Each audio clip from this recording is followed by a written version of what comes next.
అందరికీ జై శ్రీరామ్, జై భారత్ మాతాకి. నా పేరు చెట్టికింది భీమ్. ఈరోజు మనం మాట్లాడుకుంటున్న విషయం ఒక స్వాతంత్ర సమర యోధుడు గురించి. ఈ స్వాతంత్ర సమర యోధుడు గురించి చాలా రోజుల నుంచి ఒక వీడియో చేయాలని చెప్పేసి నేను అనుకున్నాను.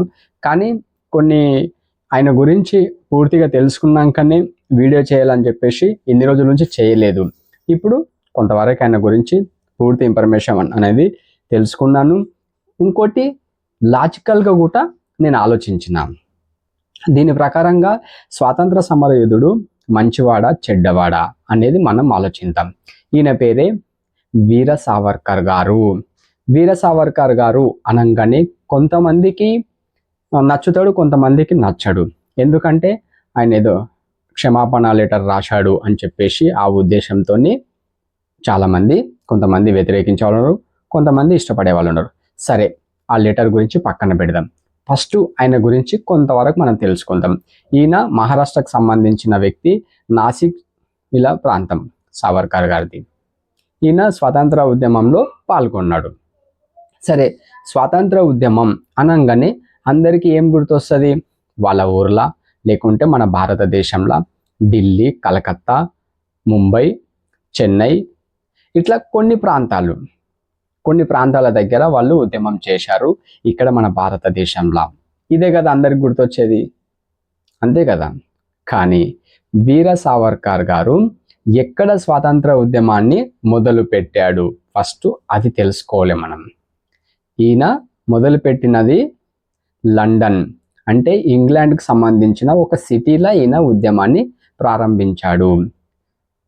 ఈ విషయాన్ని మనం మాట్లాడుకునే ముందు మన నందమూరి బాలకృష్ణ గారిది ఒక సినిమాలో ఒక వీడియో చూద్దాం. ఫస్ట్, నీ ఇంటికి వచ్చా, నేను అట్టింటికి వచ్చా అని చెప్పేసి ఒక డైలాగ్ ఉంటుంది కదా.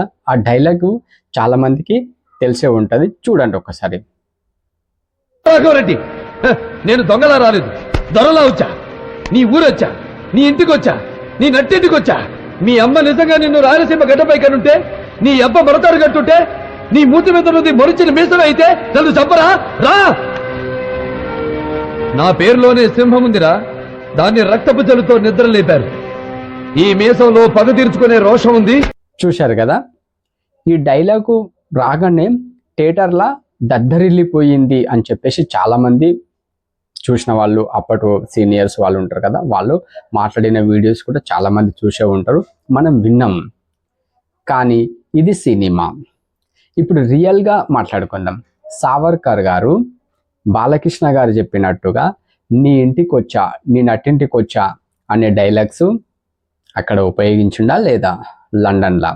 లండన్ అనేది కొంపదీసి మన భారతదేశంలో ఉంది అనుకున్నారు. సావర్కర్ గారిని వ్యతిరేకించే వాళ్ళు కాదండి. లండను ఇంగ్లాండ్కి సంబంధించింది. ఇంగ్లాండ్లో ఒక సిటీ, యూకే లండన్ అని పిలుస్తారు కదా, అక్కడ ఉందండి. మీరు మళ్ళీ అంటే అందులో తెలుగు వాళ్ళు అనుకుంటే హైదరాబాద్ పక్కలను లేకపోతే కరీంనగర్ పక్కలను ఉంది అనుకున్నారు. ఇక్కడ కాదు, లేదు. లండన్ అంటే ఇంగ్లాండ్కి సంబంధించిన ఒక సిటీ. అక్కడ పోయి తను భారత ఉద్యమాన్ని ప్రారంభించాడు. అంటే సినిమాలో బాలకృష్ణ గారు చెప్పినట్టు రియల్గా సావర్కర్ గారు అక్కడ చేసి చూపించారు కదా. అందుకోసమే లండన్లో అరెస్టు చేసి, బ్రిటిష్ వాళ్ళు లండన్లో అరెస్టు చేసి మన భారతదేశానికి తీసుకొచ్చి అండమాన్ నికోబార్ దీవుల్లో అక్కడ అండమాన్ జైల్లో పెట్టారు. ఇక అండమాన్ జైలు ఎలా ఉంటుంది అనేది కొంతమందికి తెలుసుండొచ్చు, కొంతమందికి తెలియకపోవచ్చు. కొన్ని సినిమాలు ఉంటాయి. మెగాస్టార్ చిరంజీవి గారిది వేట సినిమా చూసారా? సేమ్ అలానే ఉంటుంది అక్కడ కూడా. సినిమా చూసింటారు కదా. అక్కడ వాళ్ళు ఎలాంటి కఠినమైన శిక్షలు విధించారు అనేది చాలామందికి తెలిసే ఉంటుంది. అలాంటి సావర్కర్ గారు ఒక క్షమాపణ లెటరు లాస్ట్ చివరి రోజుల్లో ఎలా రాశాడు అనుకుంటున్నారు? ఇది నిజమా అబద్ధమా? ఆయన ఒక పిరికి పందన, ధైర్య సాహస, ఒక ధైర్యం ఉన్న వ్యక్తి అయితే బ్రిటిష్ ప్రభుత్వం అంటే ఇంగ్లాండ్లో ఉద్యమాన్ని ప్రారంభించాడు. ఒకవేళ పిరికివాడు అనుకుంటే మన భారతదేశంలో స్వతంత్రం ప్రారంభించడం అనేది ఒక గొప్ప విషయమే. కానీ కొంతవరకు అనుకూలంగా కూడా మన భారత ప్రజలు ఉంటారు, మనకు అనుకూలమైన ప్లేస్ ఉంటుంది కాబట్టి సరిపోతుంది. మరి లండన్లో ఉద్యమాన్ని ప్రారంభించిన వ్యక్తి పిరికివాడు ఎలాగైతాడు? అందరూ తెలుసుకోవాల్సిన విషయం ఇది. నేను మాట్లాడింది ఏమైనా తప్పుగా ఉంటే నన్ను క్షమించండి. అందరికీ జై శ్రీరామ్, జై భారత్ మాతాకి.